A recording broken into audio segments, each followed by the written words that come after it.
Welcome back. It's time now for Health Watch. When you think of hydration, you usually think of drinking water. However, you can actually get a hydration boost from the foods you eat, especially fruits and vegetables. And our dietitian and health reporter, Courtney, is here to break it down. Absolutely. Yeah, fruits and vegetables, obviously lots of nutrients, lots of health benefits, but they're also very hydrating.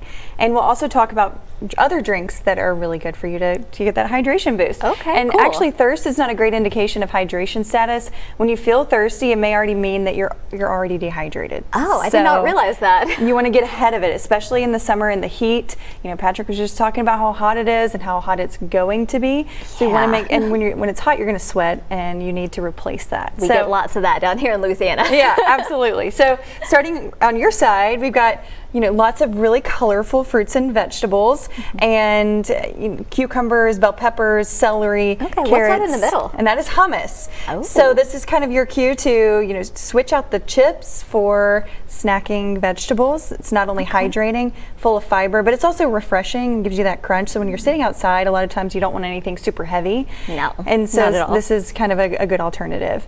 And then we've got fruit salad. Yummy, yummy. I know we had to do it. And so this is, just a collection of just lots of hydrating fruits. It looks so good. Yes, and hydrating foods and fruits and vegetables are actually mostly made up of water. 60 to 95%, in fact, is water. And so you've got watermelons, berries, strawberries, raspberries, peaches in there, and then some mint and basil to give you that refreshing boost. But it's also just super hydrating as well. So you're mostly going to get water when you eat these. Yeah, when you bite into a watermelon, you feel that juice and that water. In your it's mouth. very refreshing, very hydrating. Yeah. So when I eat watermelon, I love putting salt on it. Yeah. Does that help with the hydration, or is that just something? Yeah, so that's a good question, and kind of leads into our hydrating beverages too, because when you sweat, you lose electrolytes. Right. Salt is an electrolyte, magnesium and potassium as well. And so we have Pedialyte, Liquid IV, and Powerade Zero, which all have your electrolytes that you're losing when you're sweating. And so when you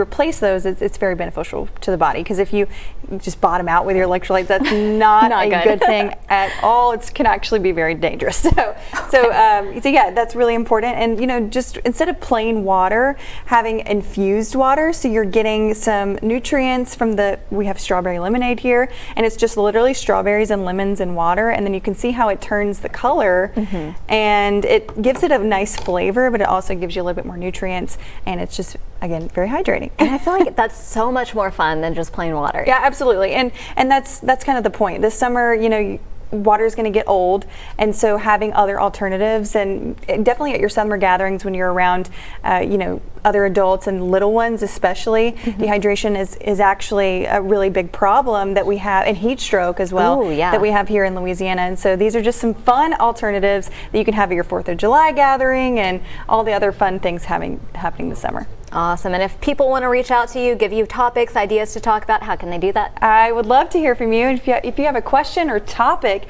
you'd like me to cover, send us an email at pressreleases@ktbs.com. Always fun chatting with you, Courtney. Thanks. Yeah, thanks for having me.